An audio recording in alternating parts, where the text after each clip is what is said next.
Good morning children's. देखिए, हमने जो हिस्ट्री देखी थी ट्रेड एंड कॉमर्स की, अब वो तो हमने पूरा पढ़ लिया कि कैसे कैसे जो बैंकिंग का सिस्टम था, कैसे ट्रांसपोर्ट थे हमारे, और फिर कैसे कैसे प्रोग्रेस हुई हमारे बिजनेस की, और फिर आफ्टर इंडिपेंडेंस हमने कैसे कैसे इसको रीबिल्ड किया अपनी इकोनॉमी को। तो ये सब पढ़ने के बाद अब हमारा जो टॉपिक है उसी चैप्टर में से वो है ह्यूमन एक्टिविटी। ह्यूमन एक्टिविटी क्या है? हम कोई भी काम करते हैं वो हमारी एक्टिविटी है, मतलब क्रिया है किसी भी काम को करना। लेकिन कुछ काम हम क्या करते हैं, मनी अर्न करने के लिए करते हैं, और कुछ काम जो होते हैं अपने सेटिस्फैक्शन के लिए करते हैं। जैसे यहाँ लिखा है, activity which human being undertakes are known as human activity. ठीक है, some of this activities are undertaken to earn money. कुछ हम अपने पैसे कमाने के लिए करते हैं, but others are perform for drive personal satisfaction. तो पर्सनल सेटिस्फैक्शन के लिए भी हम कुछ काम करते हैं जिसमें हमें पैसे की नीड नहीं होती, पैसे हम उसमें नहीं लेते हैं। तो ये जो ह्यूमन एक्टिविटीज है are classified into two categories. इसको दो भागों में हम बांट सकते हैं। एक्टिविटीज को हम टू टाइप से देखेंगे, एक है इकोनॉमिक एक्टिविटी और एक है नॉन इकोनॉमिक एक्टिविटी। तो इकोनॉमिक एक्टिविटी जैसा नाम से ही पता लग रहा है कि इसमें किसका लेन देन होता है, पैसे का। मतलब हम कोई भी काम बिना पैसे के, प्रॉफिट के नहीं करते, फायदे के नहीं करते, हमारी वेल्थ जनरेट होनी चाहिए, तो हम वो इकोनॉमिक एक्टिविटी कहलाती है। ठीक है, तो activities which are undertaken by people with the object of earning money. जिस काम को हम रेगुलर कर रहे हैं, कंटिन्यूअसली कर रहे हैं, किसके लिए? अर्निंग मनी के लिए, are known as economic activities. these activities these activities are concerned with production, exchange and distribution of goods and services।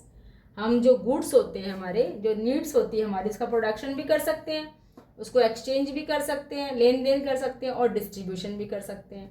जैसे हमारे पास हमने प्रोडक्शन कर लिया और फिर उसको डिस्ट्रीब्यूटर के थ्रू उसको होलसेल मार्केट और रिटेल मार्केट में उसको सेल आउट कर दिया।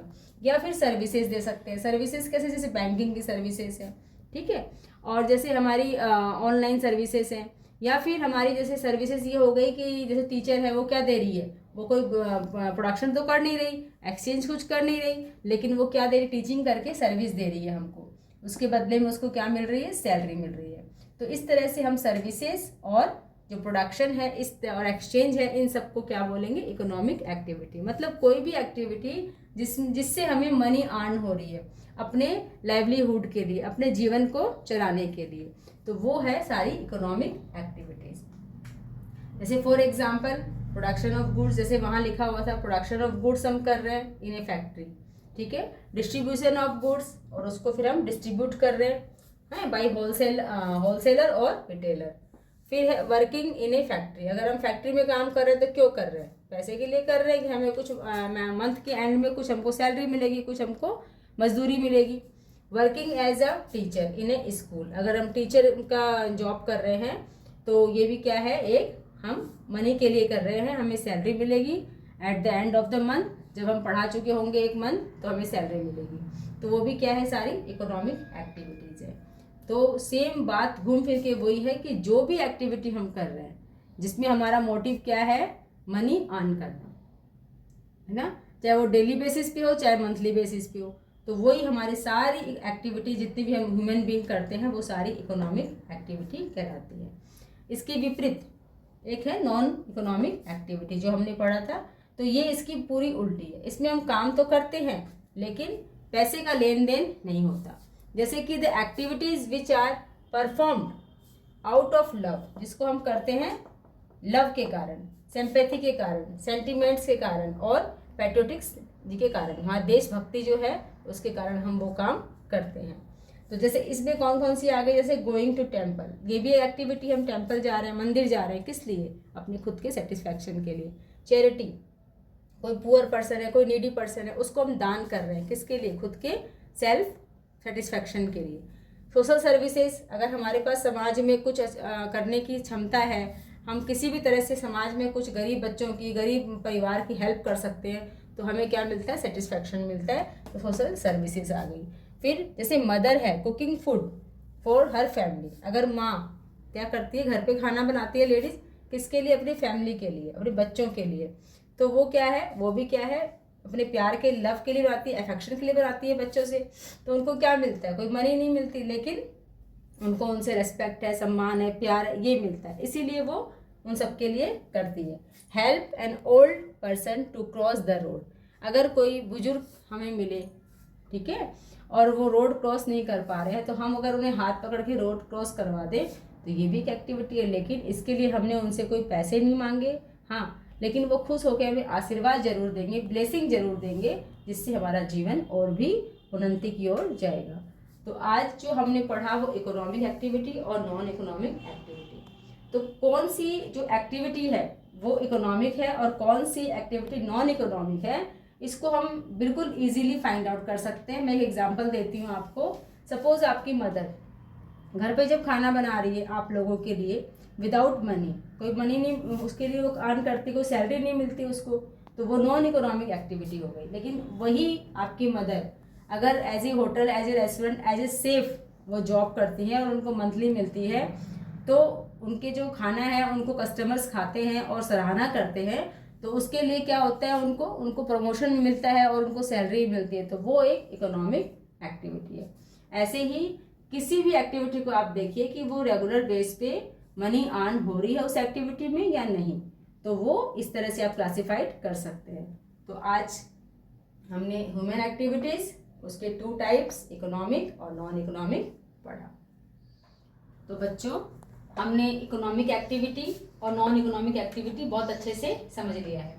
अब टाइप्स ऑफ इकोनॉमिक एक्टिविटी, जो हम पैसे का लेन देन करते हैं, पैसे का लेन देन जब होता है हमारे पास, मतलब किसी सर्विस या गुड्स को हम जब देते हैं, परचेज करें, सेल्स करें, प्रोडक्शन करें, तो उसमें क्या होता है कि हम गुड्स देके या सर्विस देके पैसे हमारे पास आ रहे हैं रेगुलर बेसिस पे, तो वो इकोनॉमिक एक्टिविटी थी। तो ये जो इकोनॉमिक एक्टिविटी है इसके 3 पार्ट हैं, एक बिजनेस, एक प्रोफेशन और एक एम्प्लॉयमेंट।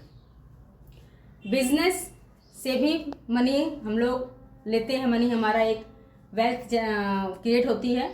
प्रोफेशन से भी हमारे पास पैसे आते हैं और एम्प्लॉयमेंट से भी हमारी मनी अर्न होती है। तो बिजनेस क्या होता है, सबसे पहले हम बिजनेस को देखते हैं। बिजनेस का मतलब है बिजी रहना, किसी एक्टिविटी में बिजी रहना रेगुलर बेसिस पे, ठीक है। तो business refers of those economic activities which are connected with the production, purchase, sales or distribution of goods or services with the main objective of earning profit। तो हम कोई भी काम करें रेगुलर बेसिस पे, बार बार हम प्रोडक्शन कर रहे हैं, किस लिए कर रहे हैं? प्रोडक्शन बेचने के लिए। परचेज कर रहे हैं लार्ज क्वांटिटी में अमाउंट किसी चीज़ का, गुड्स का, तो किसके लिए? सेल करने के लिए। और सेल और डिस्ट्रीब्यूट, किसी चीज़ को हम डिस्ट्रीब्यूट कर रहे हैं, कोई माल हम ले रहे हैं उसको हम फिर डिस्ट्रीब्यूट करवा रहे हैं, तो वो क्या है कि प्रॉफिट के लिए कर रहे हैं हम। सर्विस कुछ दे रहे हैं हम, वो भी हम अपनी लाइवलीहुड को चलाने के लिए, अपने जीवन को चलाने के लिए, पैसे कमाने के लिए हम ये सारी एक्टिविटी कर रहे हैं। तो इन सब एक्टिविटीज़ को क्या बोलते हैं? बिजनेस। जैसे फॉर एग्जांपल फिशिंग का कोई काम कर रहा है, कोई माइनिंग का कर रहा है, कोई फार्मिंग कर रहा है, कोई मैन्युफैक्चरिंग कर रहा है, ये सारे काम बिजनेस एक्टिविटी कहलाती है। अब इसके बाद है प्रोफेशन। प्रोफेशन क्या होता है? इसके लिए क्या होता है, कुछ स्पेशल आपको क्वालिटी, कुछ आपको डिग्री लेनी पड़ती है।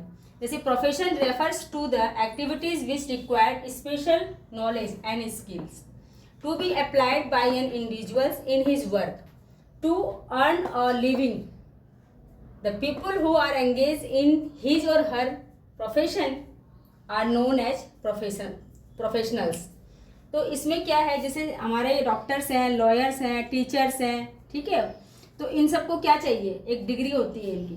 जैसे अगर वकील है, लॉयर है, तो उसको बार ऑफ काउंसिल ऑफ इंडिया में वहाँ से उसको डिग्री लेनी पड़ेगी LLB की, तब वो और प्रैक्टिस करेगा, तब वो लॉयर का अपना चैम्बर वगैरह खोल सकता है, सर्विस अपनी प्रोवाइड लोगों को करवा सकता है। डॉक्टर है, उसको MBBS MD वगैरह करना होगा, ठीक है, तो वो भी जो हम उनकी जो वो है इंडिया की जो काउंसिल है उसमें, डॉक्टर की जो मेडिकल की जो काउंसिल है उसमें उसको रजिस्टर करना होगा, डिग्री लेनी होगी, तब जाके वो डॉक्टर बन सकता है, प्रैक्टिस शुरू कर सकता है। टीचर है, उसको भी अपनी ग्रेजुएट, पोस्ट ग्रेजुएट, है ना, और अकॉर्डिंग टू उसके कि वो कहाँ का टीचर बनना चाहता है, स्कूल का, कॉलेज का, यूनिवर्सिटी का, उसके अकॉर्डिंग डिग्री लेनी पड़ेगी उसको।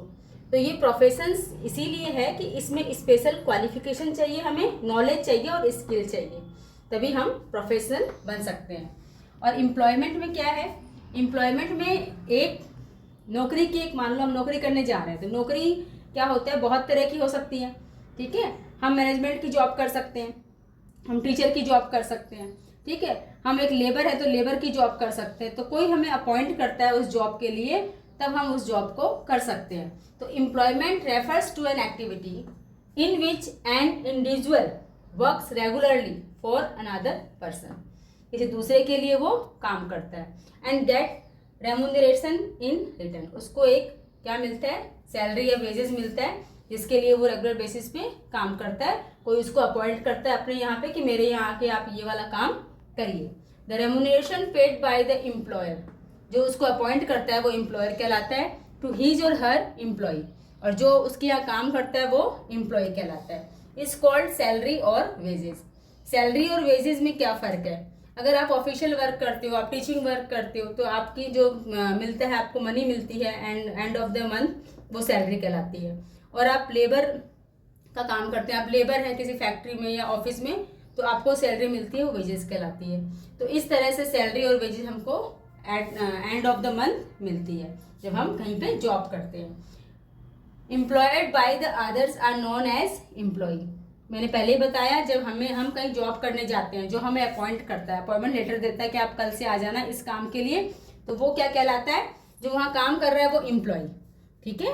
और engage others to works regularly are known as employer, और जो हमें काम देता है, जो मालिक होता है, जिसके यहाँ अंडर में हम काम कर रहे हैं, वो क्या कहलाता है, एम्प्लॉयर। तो फॉर एग्जाम्पल, जैसे working in office, bank, insurance, ठीक है, insurance company, clerk, peon etcetera, ये सब क्या होते हैं, ये एम्प्लॉयमेंट कहलाते हैं कि हम कहीं पे किसी के लिए अपनी सर्विस दे रहे हैं, या उनके प्रोडक्शन में या मैन्युफैक्चरिंग में हम उसकी हेल्प कर रहे हैं। जिस तरह की हमारी जॉब पोस्ट पे हम जॉब कर रहे हैं, उसके अकॉर्डिंग हमारी सैलरी या वेजेज हमको मिलती है। तो ये 3 तरह के कॉन्सेप्ट हैं, तीनों में ही हमारा जो मेन मोटिव है वो मनी अर्न करना है, मतलब पैसे कमाना है, ताकि हम अपने जीवन यापन के लिए अपने जो बेसिक नीड्स है उसको फुलफिल कर सकें। तो इस तरह के टाइप्स ऑफ इकोनॉमिक एक्टिविटीज़ में हमने 3 कॉन्सेप्ट देखे हैं, बिजनेस, प्रोफेशन और एम्प्लॉयमेंट। अब तीनों में हम डिफरेंस देखेंगे तो और अच्छे से हमें समझ में आ जाएगा। देखिए, अब हम जो बिजनेस, प्रोफेशन और एम्प्लॉयमेंट है, एक चार्ट के माध्यम से उसको हम समझ लेंगे कि तीनों में क्या डिफरेंस है। फर्स्ट है मोड ऑफ स्टेबलाइजमेंट। बिजनेस को स्टेबलाइज करने के लिए, ओपन करने के लिए अपना ही डिसीजन चाहिए, है ना, किसी और का डिसीजन हमें नहीं है। हमें मन कर रहा है कि हम ये चीज़ ओपन करना चाह रहे हैं, हम कोई रेस्टोरेंट खोलना चाह रहे हैं, या फिर हम कोई टिफ़िन सिस्टम करना चाह रहे हैं, ठीक है, या कोई सर्विस प्रोवाइड करना चाह रहे हैं, तो वो हमारा अपना डिसीजन है। तो देखिए लिखा है, entrepreneurs decision and other legal formalities if necessary. जो थोड़ी बहुत बिजनेस बनाने के लिए फॉर्मेलिटी चाहिए वो उसको फुलफ़िल करनी होती है, अदरवाइज उसको ऐसा कुछ नहीं कि कहीं से परमिशन लेनी होती है या किसी बहुत लोगों की ज़रूरत होती है। प्रोफेशन में क्या है, membership of the professional body and certificate of practice. उसको सर्टिफिकेट उसके पास होना चाहिए, जैसे हमने बताया था कि डॉक्टर के पास डिग्री होनी चाहिए और तभी वो उसकी प्रैक्टिस कर सकता है, या तो हॉस्पिटल में या अपना पर्सनल क्लिनिक खोल सकता है। ऐसे ही लॉयर है ना। फिर है employment, appointment letter and service agreement. उसका सर्विस एग्रीमेंट होगा किससे, जिसने उसको अपॉइंट किया है, तो वो एम्प्लॉयमेंट कहलाता है। अब नेचर ऑफ वर्क कैसा होता है इसका, बिजनेस में क्या होता है, provision of goods and services to the public. इसमें या तो सर्विस होंगी या गुड्स होंगी, पब्लिक को दी जाएंगी। फिर है rendering of personalise expert services. जो एक्सपर्ट्स हैं, डॉक्टर अपनी सर्विस देंगे, लॉयर अपनी सर्विस देंगे, इंजीनियर अपनी सर्विस देंगे। इस तरह से इसमें सर्विस प्रोवाइड की जाती है जो एक्सपर्ट हैं, जिन्होंने उन चीज़ की पढ़ाई की है, डिग्री ली है। और इसमें क्या है, performing work as per the service contract और रूल्स ऑफ सर्विस। जहाँ पे जो वो काम कर रहा है उस कंडीशन में जो उसको काम डिसाइड हुआ है, उसके कॉन्ट्रैक्ट पे जो हुआ है कि वो इस तरह का काम करेगा, उसके अकॉर्डिंग वो उसको सर्विस देगा। क्वालिफिकेशन क्या चाहिए इसमें, no minimum qualification is necessary. इसमें कोई ऐसी क्वालिफिकेशन नहीं है कि आपको इतने क्लास पढ़े होंगे तभी आप बिजनेस करेंगे, इसमें ऐसी कोई रिक्वायरमेंट नहीं है। इसमें देखिए क्वालिफिकेशन चाहिए, बार बार वही चीज़ है, qualification, expertise and training in specific field as prescribed by the professional body is must. जिस फील्ड में आप जाना चाहते हैं प्रोफेशनल के, उस फील्ड की आपको पूरी जानकारी होनी चाहिए, डिग्री होनी चाहिए, क्वालिफिकेशन आपकी होनी चाहिए। अब देखिए employment, qualification and training as prescribed by the employer. जैसे जॉब वैकेंसी निकलती है बहुत तरह की, ठीक है, तो अलग अलग तरह की जॉब्स होती है। तो जिस चीज़ के लिए आप क्वालिफाइड हैं, जिस तरह की आप जॉब करना चाहते हैं, उस तरह की जॉब के लिए जो क्वालिटीज़ और जो क्वालिफिकेशन आपको चाहिए वही इसमें आपको नीड है। अदरवाइज ऐसी कोई क्वालिफिकेशन इसमें भी नहीं है। आप अगर लेबर का काम का क्या क्वालिफिकेशन चाहिए, लेकिन आप एक अकाउंटेंट की पोस्ट पे जॉब करना चाह रहे हैं, तब आपको अकाउंटेंट का पूरा कोर्स होना चाहिए, आपको टैली वगैरह आनी चाहिए और कॉमर्स की नॉलेज आपको होनी चाहिए, अकाउंट मेंटेन आपको करना आना चाहिए। फिर है रिवॉर्ड्स और रिटर्न्स। इसमें जो मिलता है हमको जब बिजनेस करते हैं तो क्या क्या कहलाता है, वो जो मनी हम लेते हैं तो प्रॉफिट कहलाता है, प्रॉफिट अर्न करते हैं। और इसमें क्या होता है, प्रोफेशनल में फीस कहलाती है, वही चीज़ फीस के रूप में, इसमें सैलरी और वेजेस जो हमने पढ़ा था। Capital investment, capital investment required as per size and return of the business. Business में क्या है कि हम किस टाइप का बिजनेस कर रहे हैं, शॉर्ट लॉन्ग बिजनेस कर रहे हैं, ठीक है, या फिर शॉर्ट टर्म का बिजनेस कर रहे हैं, किस तरह का बिजनेस हम कर रहे हैं, उसके अकॉर्डिंग हमारी कैपिटल इन्वेस्टमेंट की रिक्वायरमेंट आती है।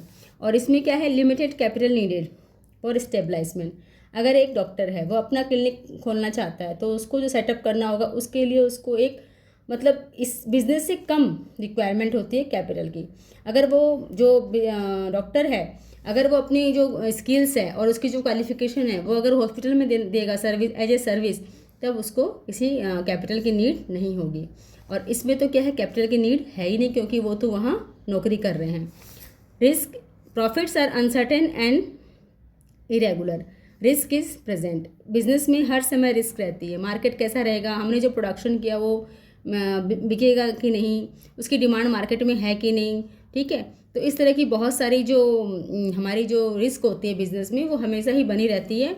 और हमारा प्रॉफिट होगा कि नहीं होगा, ये एक भी इसमें चांस रहता है कि कैसे क्या बिजनेस चलेगा। फिर है fee is generally register and certain some risk. इसमें भी थोड़ा सा रिस्क होता है, लेकिन बिजनेस में ज़्यादा होती है। Risk in the sense, doctor है, अगर उसको किसी मरीज़ का ऑपरेशन करना है तो ये नहीं है कि वो अपने जैसे ही आया वो उस पर मरीज़ और उसका ऑपरेशन करना शुरू कर दे, कहीं भी नहीं। उसको एक ऑपरेशन थिएटर चाहिए, वहीं उसको एक उसका जो है ट्रीटमेंट होगा, उसका ऑपरेशन होगा या कुछ भी उसका जो इलाज करेगा वहीं पे होगा, तो उसको इस चीज़ की रिक्वायरमेंट है। तो इसलिए वहाँ पे ये चीज़ रिस्क, अगर वो ऐसा करते हैं तो फिर उन पे बात आती है कि वो इस तरह का काम नहीं कर सकते। और इसमें क्या है, फिक्स्ड एंड रेगुलर पे, नो लिटिल रिस्क। इसमें क्या है, रिस्क इस तरह का नहीं है, लेकिन जैसे कि आप जॉब पे हो, लेकिन जो वहाँ के रूल्स रेगुलेशंस हैं, जो उनको जो काम बताया गया है, अगर आप वो काम नहीं करते हैं, उसमें कमी आती है, तब थोड़ी सी रिस्क है कि आपको जॉब से हटा सकते हैं, अदरवाइज ऐसी कोई रिस्क उसमें है नहीं। Transfer of interest, transfer possible with some formalities. अगर आप बिज़नेस कर रहे हैं, काफ़ी समय से कर रहे हैं, बुजुर्ग हो गए हैं या आपको अब मन नहीं है, तो आप अपने फैमिली मेम्बर में किसी को भी जो लीगली आपके उसमें एविडेंस में है, तो आप किसी को भी इस बिज़नेस को सौंप सकते हैं कुछ फॉर्मेलिटी करके कि अब ये बिज़नेस आप संभालो। जैसे कि बड़े होते हैं तो बच्चों को देते हैं कि आप बिज़नेस संभालो, लेकिन इसमें ये भी नहीं है, क्योंकि जो क्वालिटीज़ उसमें है प्रोफेशनल में, जो डिग्री उसने ली है, तो ऐसा नहीं है कि उसके जो रिलेटिव हैं, जो फैमिली मेम्बर है, उनके पास भी वही हो, तो इसलिए ये ट्रांसफ़र पॉसिबल नहीं है प्रोफेशनल में। और सेम इसमें भी ऐसा ही है। कोड ऑफ कंडक्ट, बिजनेस में क्या होता है, बिजनेसमैन के खुद के कुछ कोड ऑफ कंडक्ट होते हैं। ऐसा नहीं है कि कोई उसको रूल्स फॉलो करना पड़ता है या कुछ ऐसा कुछ है, वो जैसा चाहे वैसे अपने बिजनेस को चला सकता है। लेकिन प्रोफेशनल जो कोड है, जो प्रोफेशनल कोड्स है, जो प्रोफेशनल लोग होते हैं, professional code of conduct to be followed, उसको जो रूल्स रेगुलेशंस है वो उसको फॉलो करने ही पड़ते हैं कि किस तरह से क्या चीज़ है, ठीक है। उन सबको जो रूल्स रेगुलेशन उनकी संस्था के हैं वो उनको मानने ही पड़ते हैं। Norms of behaviour let down by the employer. और जब हम कहीं पे जॉब करते हैं तो वहाँ पे भी जो रूल्स एंड रेगुलेशंस है, जो यूनिफॉर्म वगैरह है, वो हमको माननी पड़ती है, करनी पड़ती है। जिस तरह का टाइम अगर डिसाइड हुआ है जॉब में, आप जॉब कर रहे हो, जैसे कि सपोज एग्जांपल टीचिंग का जॉब कर रहे हो, तो हर स्कूल का अलग अलग रूल्स रेगुलेशंस है। जैसे वहाँ के जो प्रिंसिपल हैं, जो डायरेक्टर हैं, वो जो रूल्स बनाते हैं उनको हम जो एम्प्लॉई हैं टीचिंग जो कर रहे हैं, या वहाँ पे जो पियोन्स हैं उनके अलग अलग रूल्स हैं, उनको वैसे ही फॉलो करना पड़ता है। जैसे कि स्कूलों में अब रूल्स हो गया है कि हाफ़ एन आवर पहले आएंगे स्कूल टाइम से और हाफ़ एन आवर बाद में जाएंगे। तो ये उनको अगर जॉब करनी है तो ये रूल फॉलो करना पड़ेगा। यूनिफॉर्म टीचर्स की एक जैसी हो गई है तो वो उनको फॉलो करना पड़ेगा। टीचिंग पैटर्न उनको जैसा बताया जाता है उनको वैसा ही पढ़ाना पड़ेगा। तो ये सब चीज़ें हमें कोड ऑफ कंडक्ट में आती हैं। अब एग्जाम्पल क्या है, जैसे शॉप है, फैक्ट्री है, ये बिजनेस के हैं। कोई हमने शॉप खोली है, फैक्ट्री खोली है, ये बिजनेस के एग्जाम्पल हैं। लीगल जैसे कि लॉयर है, मेडिकल प्रोफेशनल है, डॉक्टर है, चार्टर्ड अकाउंटेंट है, तो ये सब क्या कहलाते हैं, प्रोफेशनल, क्योंकि इनके लिए क्वालिफाइड डिग्री चाहिए उनको, तब उनको ये चीज़ें मिलती हैं। और जॉब्स में जैसे जॉब आप बैंक की कर रहे हो, इंश्योरेंस की कंपनी कर रहे हो, है ना, और गवर्नमेंट डिपार्टमेंट में हो, किस तरह की आप जॉब कर रहे हो, तो ये भी क्या कहलाती है, एम्प्लॉयमेंट इसके में अंदर आती है और इसके ये एग्जाम्पल हैं। तो बच्चों हमने देखा था बिजनेस, प्रोफेशन और एम्प्लॉयमेंट और उनमें डिफरेंस। तो जो इकोनॉमिक एक्टिविटीज़ हमारा था उसमें 3 आते हैं, बिजनेस, प्रोफेशन और एम्प्लॉयमेंट, जो हमने बहुत अच्छे से पढ़ा। आई होप आपको समझ में आ गया होगा। और नॉन इकोनॉमिक जो एक्टिविटीज़ पढ़ी हमने उसमें आता है रिलीजियस, पेरेंटल और सोशल। तो ये हम इन सब के कारण ही करते हैं, इसमें कोई मनी का हमारा लेन देन नहीं होता है और हम इसको अपने मन की खुशी के लिए करते हैं।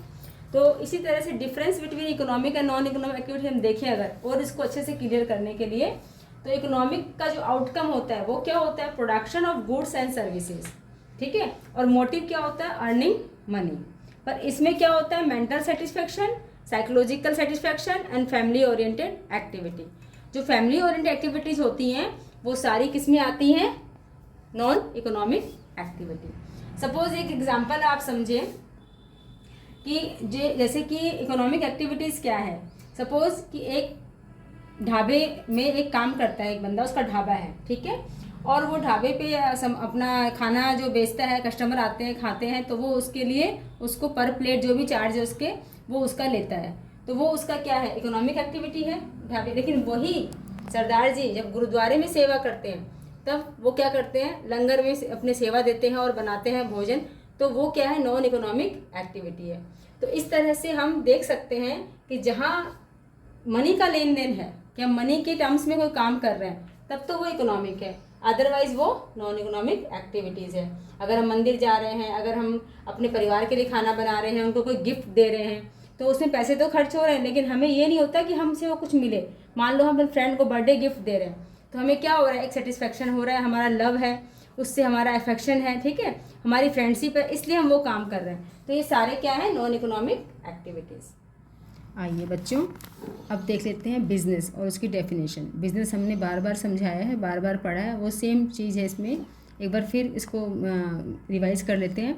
देखिए बिज़नेस की मीनिंग क्या है। Business refers to an occupation in which people are busy in earning income either by production और परचेज एंड सेल और exchange of goods and services to satisfy the needs of the other people with the main objective of earning profit।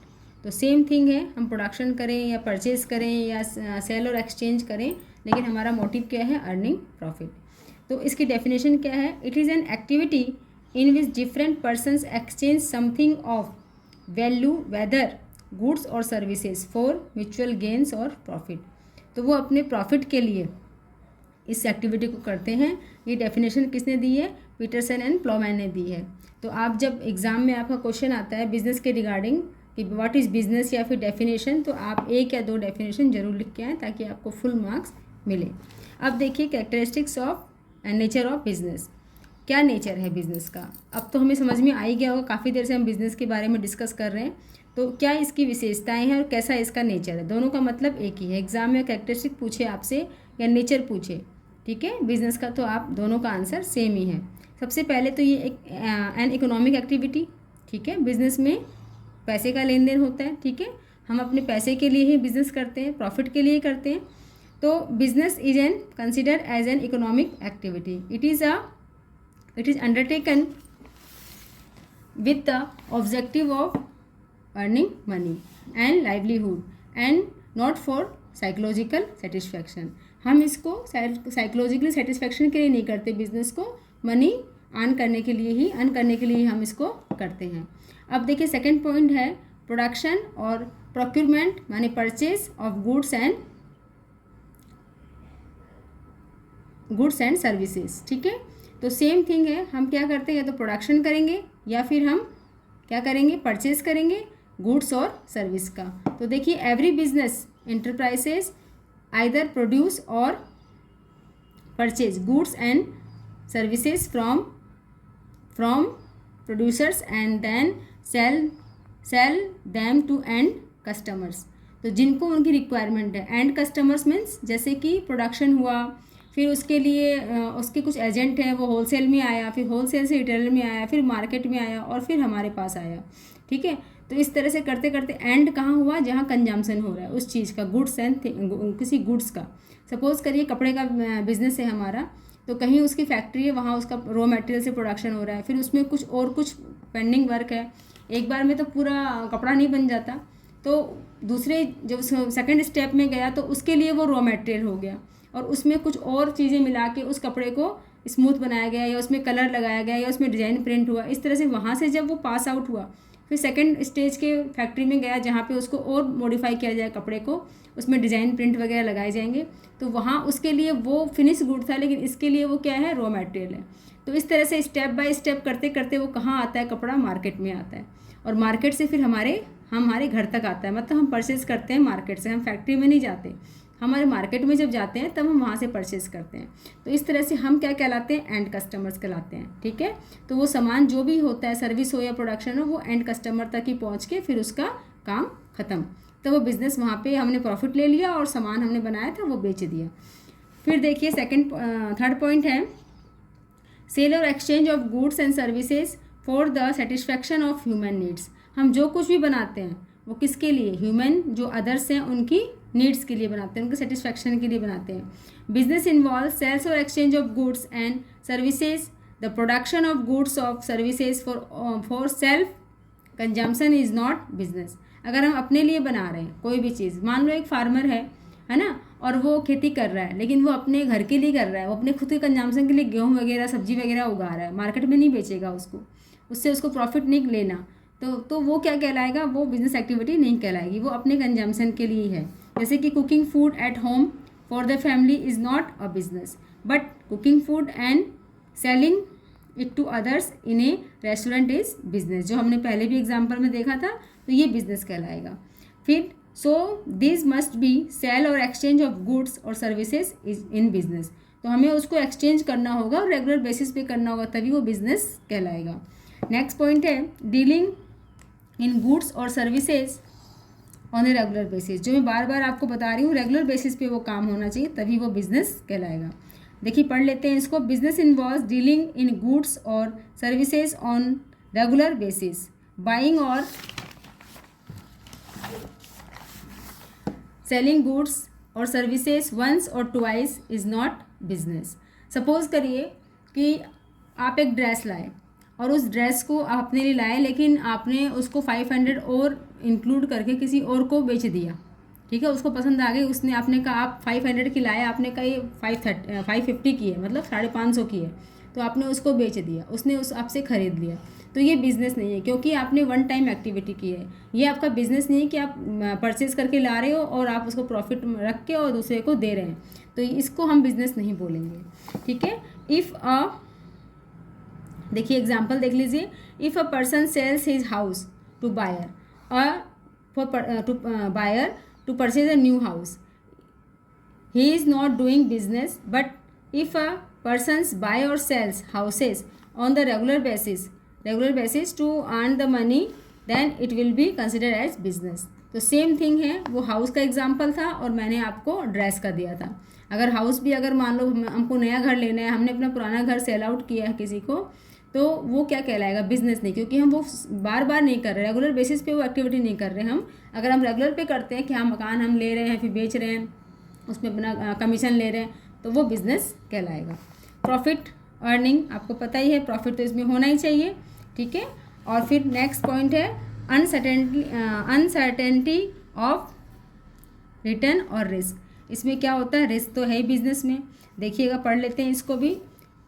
Every business involves money to run its activity with the objective of earning profit, but it is not certain as to what amount of profit will be returned. This is always a possibility of losses. There is always the possibility of losses. तो इस तरह से business में हमेशा ही risk रहती है कि हमें जो माल हमने ख़रीदा वो ऑन द टाइम हमारे पास डिलीवर हुआ कि नहीं, जब उसकी मार्केट में डिमांड है। अगर वो बाद में आता है, हमने ऑर्डर पहले दिया था लेकिन किसी कारण से ट्रांसपोर्ट बंद है या कुछ प्रॉब्लम है, ठीक है, या फिर लेबर नहीं है, तो हमारे पास वो आ नहीं पाया स्टॉक, हमारा माल का जो गुड्स हमने की है, लेकिन अब उसमें डिमांड नहीं है। मार्केट का फैशन आउट होता रहता है, ठीक है, तो इसीलिए उस चीज़ की अब डिमांड नहीं है, तो हमारा बिजनेस क्या है, रिस्क में जा सकता है, या फिर हमें कम, जितने में हमने परचेज़ किया है उस रेट से कम में हमको सेल करना पड़ेगा। तो बिज़नेस में रिस्क तो हमेशा ही बनी रहती है। नेक्स्ट पॉइंट है एलिमेंट ऑफ रिस्क, है ना। तो सेम है, इसमें क्या अनसर्टेनिटी होती है, मतलब कोई निश्चित नहीं होता कि क्या होगा रिटर्न, उसका रिटर्न होगा, प्रॉफिट होगा या रिस्क। तो सेम जो हम पढ़ा हमने 6 नंबर पे, वही अब 7 नंबर पे है element of risk. Risk is uncertain associated with the exposed to losses. It is not certain that a businessman will always earn adequate profit, as market condition may change और customers taste may change in the method of production, ठीक है, ये भी change हो सकता है। और जो लेबर्स हैं, strike at work place, labours की स्ट्राइक हो सकती है। और increase the competition in the market में कंपटीशन भी बढ़ सकता है। तो ऑल दिस जो कंडीशंस हैं can be lead to loss. So always element risk जो है वो बिजनेस में रहता ही है। तो बच्चों हमने अभी क्या देखा, कैरेक्टरिस्टिक्स देखे बिजनेस के, उसमें रिस्क है ना, और उसमें प्रॉफिट भी है और रिस्क भी है। और इसमें हमने क्या देखा था कि एक प्रोडक्शन और एक्सचेंज जो गुड्स और सर्विसेज है वो डेली बेसिस पे, रेगुलर बेसिस पे होना चाहिए। अगर हम कोई भी काम पैसे के लिए कर रहे हैं, अगर वन टाइम एक्टिविटी कर रहे हैं तो वो बिज़नेस नहीं कहलाएगा। तो आई होप आप लोग को इतना समझ में आ गया होगा। अगर कोई डाउट हो तो आप प्लीज़ मेरे चैनल पे कमेंट करके मुझसे पूछें।